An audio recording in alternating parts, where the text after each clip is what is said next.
This is Let's Talk Business with your hosts, Marc Ebinger and Heather Boehme. Now, here's Marc. Welcome to Let's Talk Business, a show that talks entrepreneurship with some of the best businesses in the San Antonio area. Coming up on the show today, we're going to talk with Eddie Rivas, a development manager with Restoration One, an entrepreneur and an expert in marketing and finance. Eddie, welcome to the show. Thank you for having me. You're like a total chill guy, man. I mean, doesn't he have this vibe where he's just like, yeah, it's cool, man. Well, no, I'm looking forward to challenging him. I have a degree in marketing, and I flunked out of finance at UT. So, Did you make it through finance in college? Well, I did accounting, so it's a little different, but right. yeah. But marketing, though, that degree is a pretty important thing right now, especially what's going on with all the changes and everything. I got a street degree in marketing, right? I'm just kind of like faking it till I make it kind of deal. Well, today I'll put you through Howie's College of Marketing Knowledge. How about that? I like that. Ooh. As long as you'd probably charge me for it, too. We're also going to talk with Carl Garza, the owner of Catalano's Pizzeria. Carl, welcome to the show. Thank you very much. Great to be here. So Catalano's is located where? It's in Cibolo, downtown Cibolo, Main Street. Yeah, I ate there. It was a great experience. Very great food, and also the service really, really good. So I enjoyed it. Thanks, Carl. Appreciate that a lot. In studio with us today is Howie Nestel, the owner of Howie Nestel Motivation and Sharkmatic Advertising, right? Which is kind of a cool name. Maybe at some point we can get into that as well, how you founded that name or came up with that name. Howie's a popular public speaker who has served on more than 100 nonprofit boards, founded 5 nonprofits, and consulted with more than 1,500 clients on marketing. Howie, it's an honor. Welcome to the show. Thanks so much. And I do want to say I do love pizza, so I'm looking forward to Catalano's. Let's do this. Yeah, I've been doing it a long time. Okay. Yeah. I don't want to make it awkward, but I was thinking there would be pizza here during the show. I don't know what happened. She messed up. Yeah. Well, if I would have known, I wouldn't have wore white either. So pretty good. Right, because a little bit of sauce goes a long way on a white shirt. Absolutely. All right, and I'm your host, Marc Ebinger, the owner of Crükus Marketing Agency, a company that really specializes in giving small businesses a competitive edge by hiring low-cost administrative and social media experts from outside the United States. It's really how I've built my company from. We have 25 employees now, and that's just since August of last year. We've grown really, really fast, and we do an excellent job at social media. You have that 5.0 rating, so that's really good. That's hard to get. That's very hard to get, I'm up there like 4.6, 4.7, but 5.0, that's a really nice thing. Well, isn't it fair to say it might be a little harder in the restaurant business to get and maintain a 5.0? Yeah. How many reviews do you guys have? I don't really pay attention to any of those, but I do have my daughter, but we do have a lot of reviews. We've been there 21 years, and, we, like I said, we got a 4.6, 4.7. And I wouldn't be scared to give a pizzeria owner a bad review, just because of the whole mob thing, Yeah, exactly. I don't even know what that means, Howie. And here we have a cop sitting here. No, you're right, though. I've worked with 1,500 clients in 35 years, and you can't please everybody, and there's some people that, but you know what? Respond to the bad reviews and try to make it good. And, the person who leaves a bad review on various platforms, they can actually go back in and alter it or delete it themselves if you change their mind. Yeah, and in really bad cases, we've got an attorney that is one of our groups. He actually talked about if you get a bad review and it's really not justified, you can actually involve an attorney. They can go get it, issue letters and get that stuff pulled. Yeah, because Keaton, it can Texas be devastating. Suits. Yeah, right. Is that who you're thinking? Keaton from Texas Suits? Yeah, absolutely. So a plug for Texas Suits. Oh, yeah, he's my attorney. Highly recommend him. He's plus, we have a good time, too. Yeah, we should charge him for the plug, though. Yeah, we should. All right, quick reminder for our listeners, you can catch video and podcast versions of the show anytime by visiting our website at satalkradio.com, which, by the way, we're hiring Howie to take care of our website because he comes highly recommended, of course. And besides, if there's an issue, I know right where to go. Right? Yeah, exactly. Howie's got it going on today. Yeah, wow. 2 people I don't mess with, pizzeria owners and ex-cops. That's a good call. If you're a business owner in the San Antonio area and like to have your company featured on the show, visit our website at satalkradio.com or call our office at 210-960-8210. That's 210-960-8210. All right, we got just a minute here because we've been just having too much fun since we got started. But strategic alliances and business networking, I'm really curious. Eddie, I know you do a lot of networking. Right. That's kind of like your bread and butter for creating relationships. Howie's same thing. Carl, I'm not sure how much networking you guys do. You just, you do your pizza thing? Yeah, we just do what we do, and we have the people come to us. We have a website, and we just we've been there 21 years, and word of mouth, and we get new people all the time, and we've gotten a lot of exposure with some of the papers on that side of the town, and just different things that have happened with us, and we stay really busy. Downtown Cibolo, I mean everywhere in Cibolo, but downtown Cibolo is just really blown up. What's And, a good another business or group of people that you would like? They would order a lot of your pizzas for events or whatever else. Oh, yeah. Those are like strategic alliances that we're kind of talking about. Yeah. How would that work for in the pizza business? Well, just there's some big companies that are there in Cibolo. There's a nice little industrial park there, and big companies, and we cater them, and it's just the word of mouth really with us, and that's what it is. We don't do too much, but the word of mouth has just gotten around. People from all over town. Because people work in Cibolo.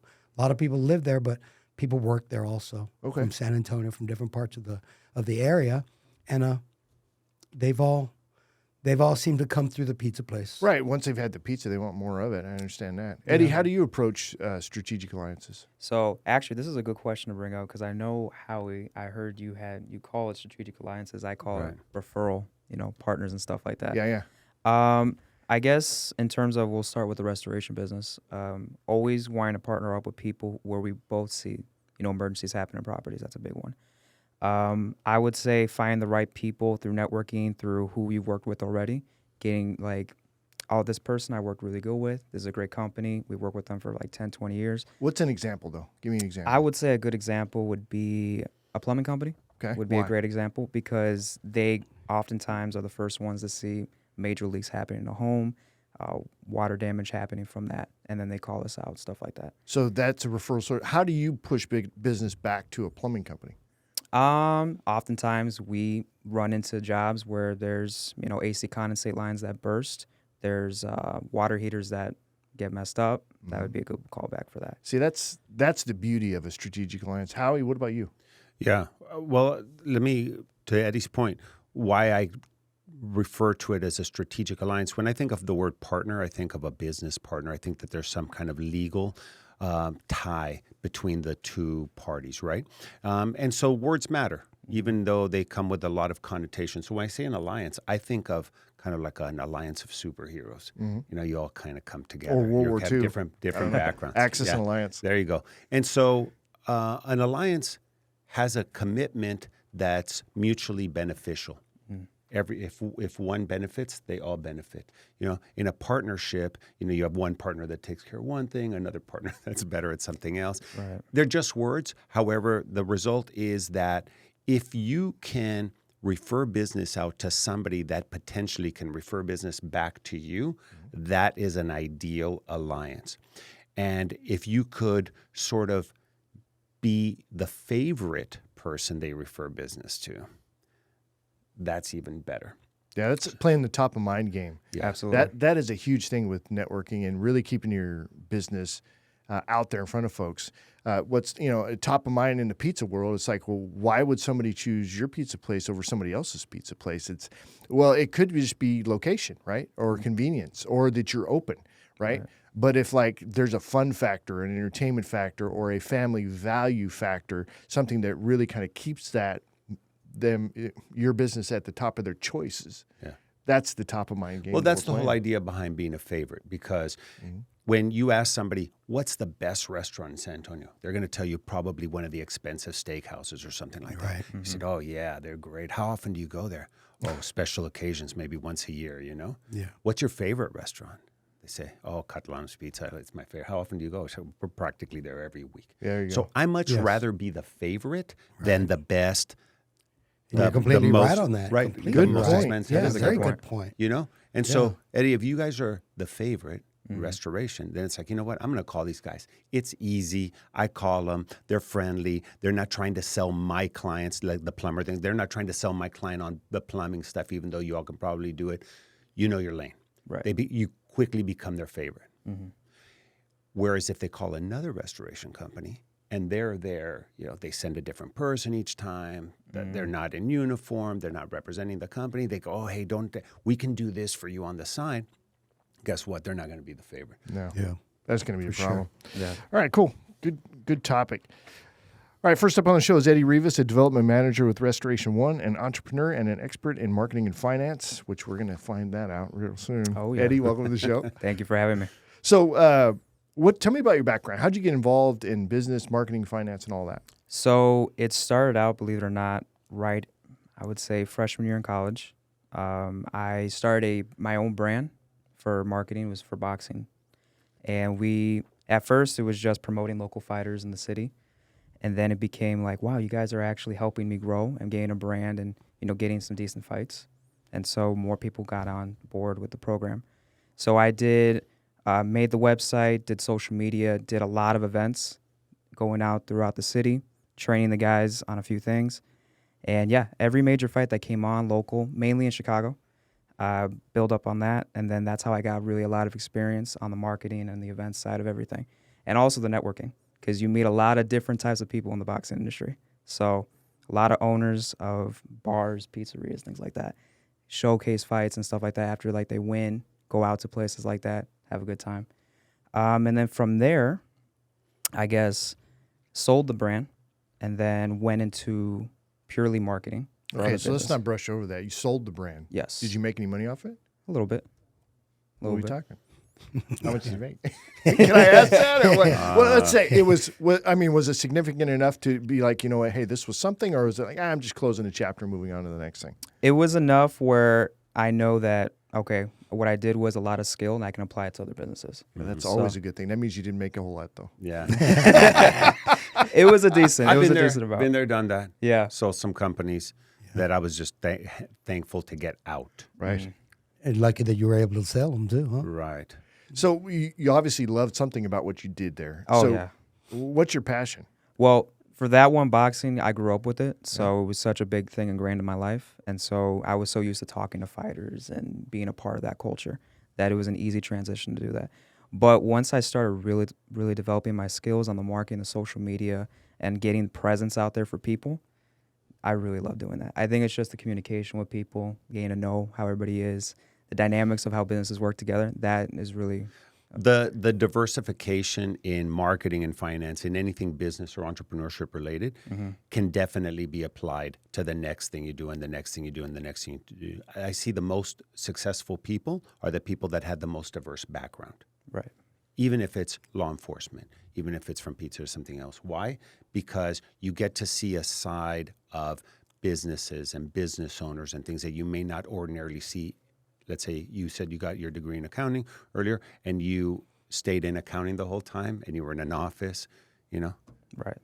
making, writing numbers and punching digits. You probably would not have seen what you've seen on the streets and in boxing gyms and et cetera. Absolutely. Right. Yeah. When it comes to social media marketing, what's an area that businesses fail at? I mean, almost without.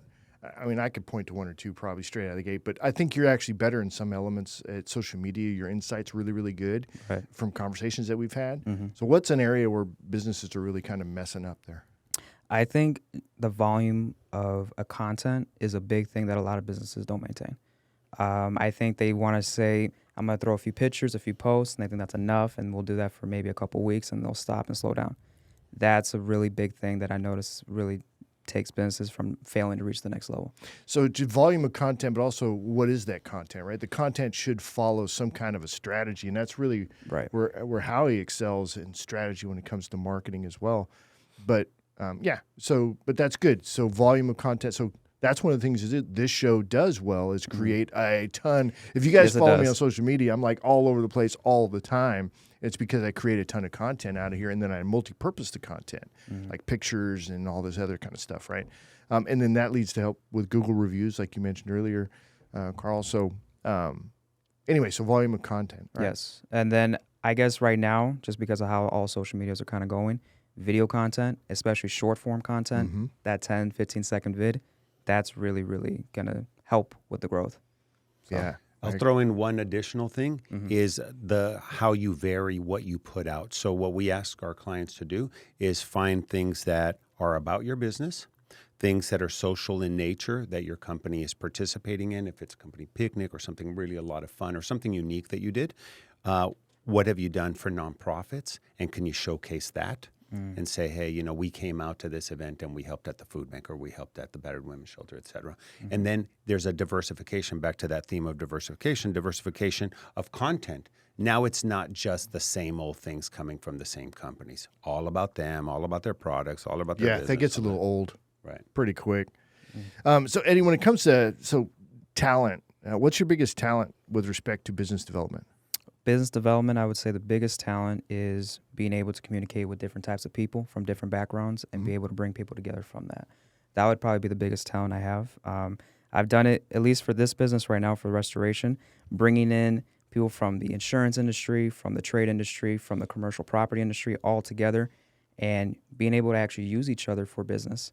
That's a big thing. Even though some of them might have a different mentality when it comes to business and all that stuff, but being able to bring everybody together, that's a big thing. Yeah, your reputation is really, really good too, and you're so easygoing, right? When you talk to people, it's like you're not trying to push something. You never come across as salesy at all. Okay, just wait. No, okay. By the way, buy my stuff. No, but oh, that's cool. All right, how you got questions for Eddie? You know what? Tell me a little bit more about Restoration One. I know it sounds like a race car team, but it kind of does. Actually. What do you? It's cool. What is your specialty? Where do you get and where do you get most of your business from? Right. So I would say right now we're actually at a balance point where half the business is actually coming from websites, people just calling in whenever there's an emergency. The other half is the one I really try to develop, and that's the strategic alliances with insurance, tradesmen, and commercial properties, gaining contracts for vendorships and stuff like that. Gotcha. So that's where it comes from. And then what's your specialty? If you say, hey, look, you know what, we really love residential, or really good at commercial, or we're really good at water, fire. I mean, I would say water is the biggest thing because that's the most we get called out for is water damage all over the home. Fire damage also is a big one coming up since it's the summer. We know AC condensate lines all over the city are bursting right now. Oh, my gosh. Yeah, and it causes a lot of different types of damages. Yeah. So what kind of damage does an AC line eruption cause? So basically, an AC condensate line, when it goes into the attic, usually what's going to happen, it's going to burst, and then water is going to start filling up in the attic, going through insulation from the second to the first floor. Yeah. And then you're going to have to tear down some sheetrock or whatever type of material is there, then dry it up, and then put it back together. Why are the lines bursting? I think it's just most likely, I'm not a plumber, so I can't give you the full scope of that. You've seen them on TV, yeah. Go ahead. Why do you think, your unprofessional opinion there? Right. It could just be, just amount of water usage combined with the heat, and that could be causing a lot of that stuff. But, yeah. That's an awful thing. And mine's upstairs in the attic, right? It's not like in a convenient spot. I think they're not doing that anymore. What do you mean? No more attics? Well, if at all possible, you can't. My brother's water heater was put in the attic, and then it was framed out, the little attic access, and so you can't even get it out. Oh, that's wow. Yeah. But ideally, right? I mean, look, I'm not a plumber either, so I don't want to talk about that. But I will tell you. So there are restoration companies that only do the remediation part, and then there's some that offer the reconstruction. Correct. Of what's in.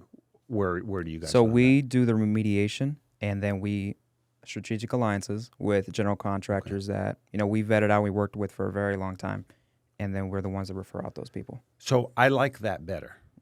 Because it seems like there's sometimes a conflict of interest with somebody who remediates that then comes in and says, hey, guess what? I can do your sheetrock, and I can do the floor, and I can do all this other stuff. Right. And then they're usually not experts at both, and usually one suffers. That's true. Yeah, and sheetrock's not as easy as you might think it is. No.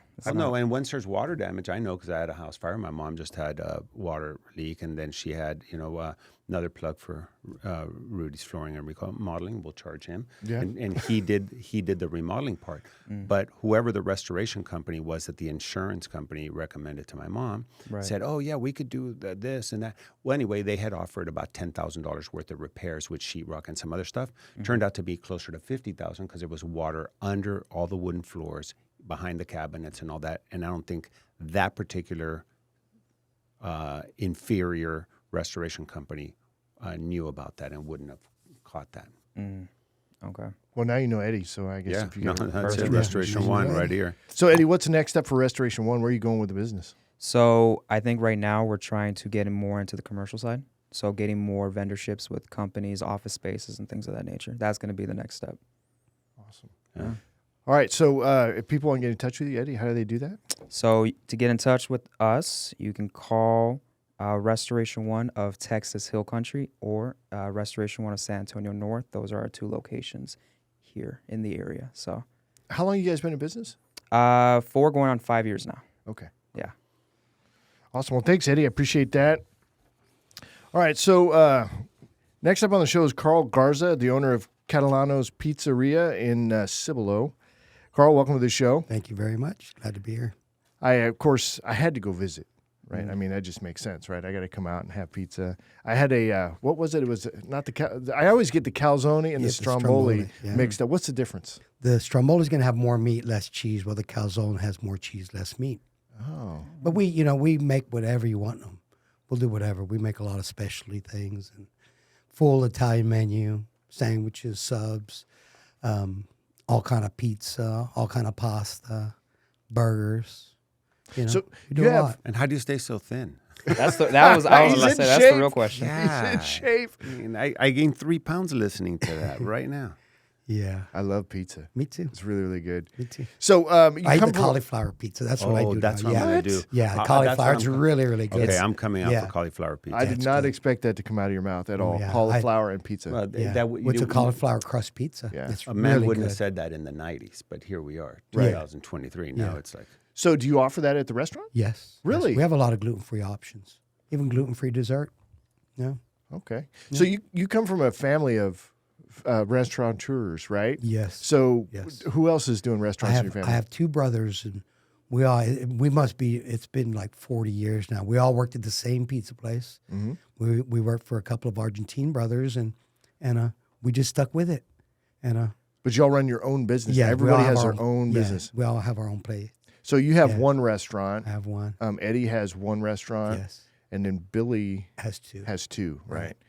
Right. Yeah, I've had Billy on the show, and Eddie's going to come up He's coming after up, you. yeah. So really kind of a family vibe there. You all Yeah. support each other? Oh, yeah, for sure, for Has there sure. been anything major that you guys have Yeah. had to come together on Yeah, to and help it's each other? been really good because we're really close also. So we've always just kind of helped each other out, and any kind of questions, we all know what we're each going through on different times. We've been doing this a long time, and it's good to have that fallback.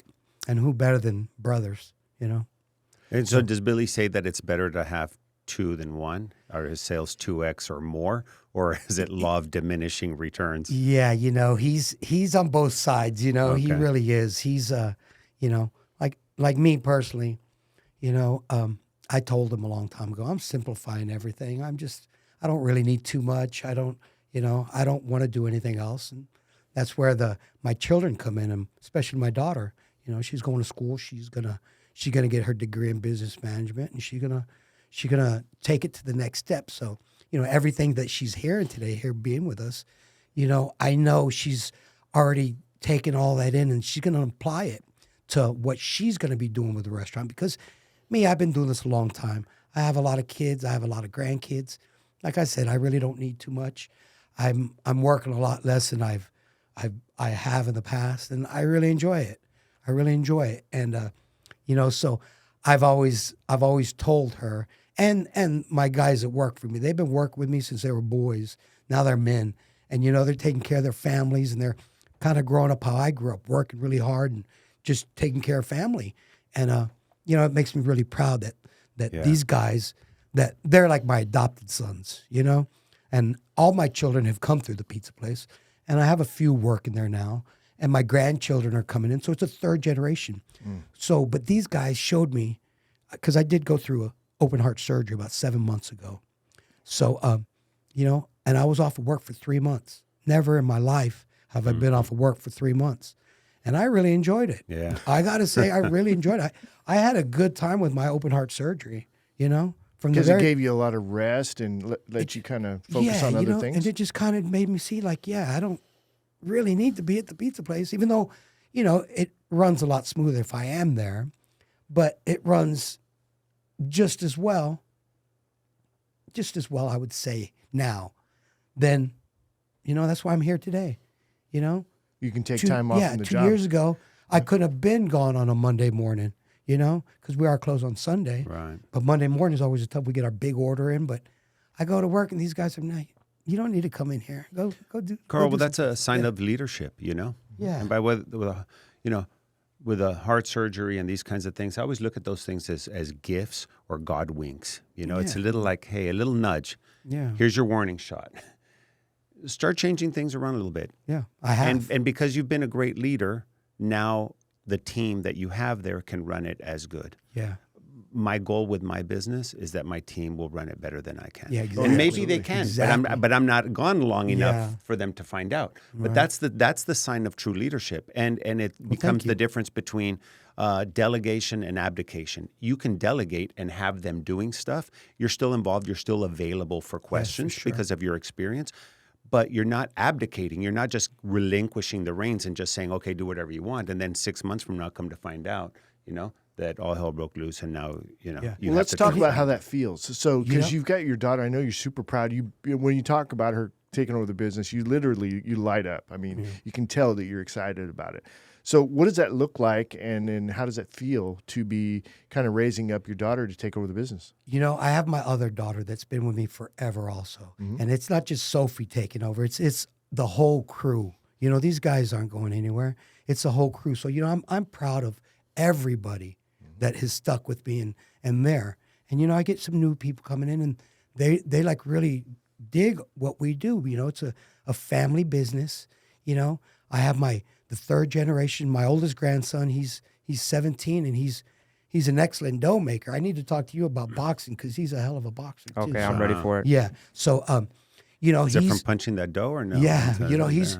he has, you know, he's 17 years old and he has a talent already, you know, and I have my 13-year-old granddaughter that comes in and helps out, and my little grandsons, they come in, and from the very beginning, I was like, this is our pizza place. This isn't my pizza place. This is our pizza place. And, you know, I do spend a lot of time with my grandkids. That's what I enjoy. That's your hobby. That's what has made me rich, you know, honestly. And, you know, they're going, are we going to our pizza place? I said, yes, we are, you know, yes, we are.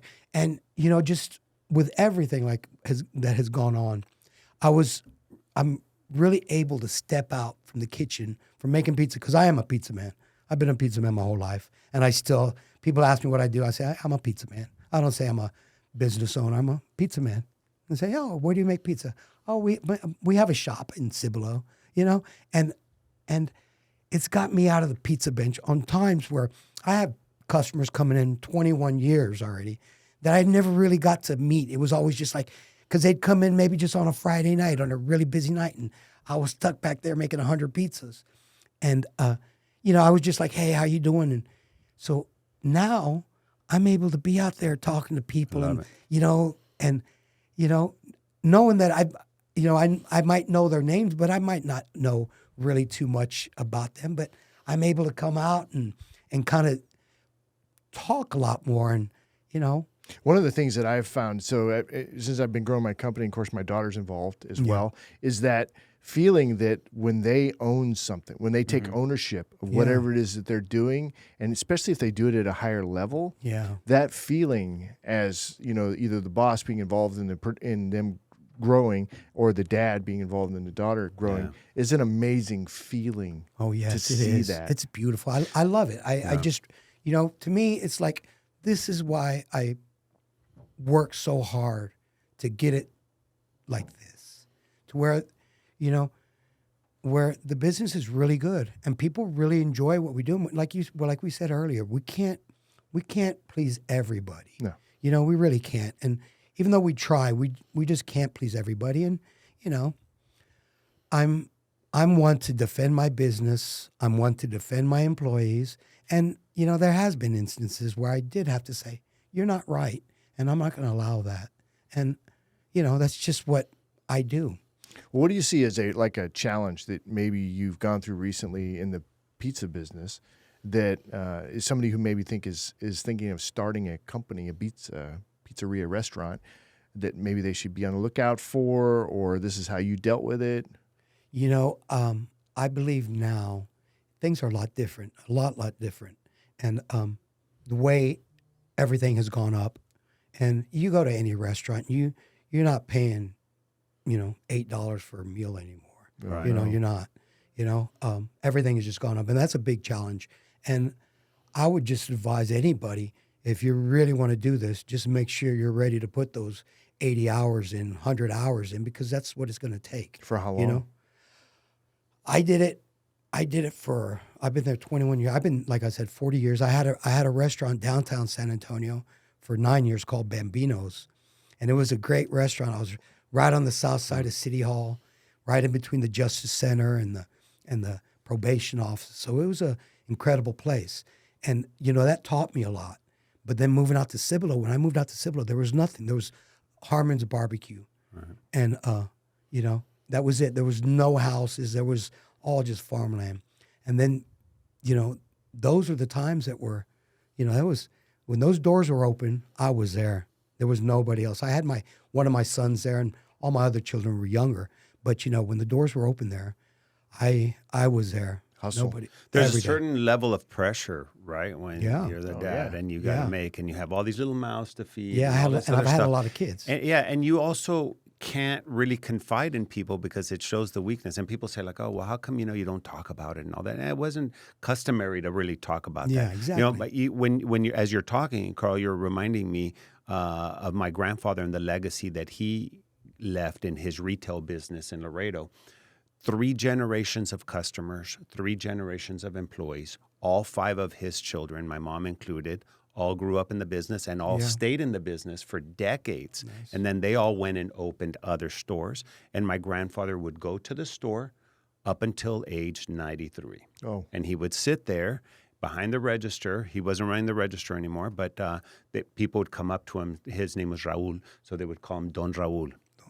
Don Raul. And you are getting a chance to live your legacy, because most people build something, then they die, and then the legacy is what they live behind. But you're actually getting a chance to enjoy it. So I love hearing that story. Thank you. I really do appreciate that, because that's exactly what I'm doing. And, I try to be positive. I try to be, good, help out when I can, and make life better for everybody around me, not just myself. And that's kind of how I operate. And for me, it's a very, very happy thing.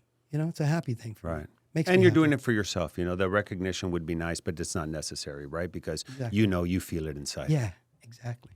Great place to be. All right, Carl, tell us again, if they want to visit your pizza place, where's it at, how they find it? We're at 102 North Main Street in Cibolo, Texas. And, it's there's a lot of things happening in Cibolo. So if you come out to Cibolo, it's not just me. There's bars happening. It's incredible to walk out of my restaurant and seeing how downtown is compared to what it was even 10 years ago. Just to walk out, it puts a smile on my face. Yeah. All the other businesses that have come after Harmon's and myself that have come there and have really prospered and made everything better, And Texas is growing. Very much so. But like is crazy. it largely Especially Californians that are coming? Yeah. Being taken over by California and New York. I have 3 neighbors on my street. They're all from California. Yeah. They're I'm coming not from the one all that over came the from place. California, though, so that's good. Actually, I'm originally from California, but that was before I went in the military. Oh, okay. Dude, it was in the late 80s, man. Yeah. So I'm okay. Early adopter. You're on the front of the bell curve. Yeah. All right, Carl. Well, thanks a lot for coming. Yeah. I appreciate having you. Thank you. All right, as we wrap up the show, quick reminder, check out our latest podcast or catch video version of the show anytime by visiting our website at satalkradio.com. That's going to be it for us for this show. Thanks a lot, everybody. You guys did great. Yeah, thank you for having us. Great show. Yeah. Loved it. Thanks.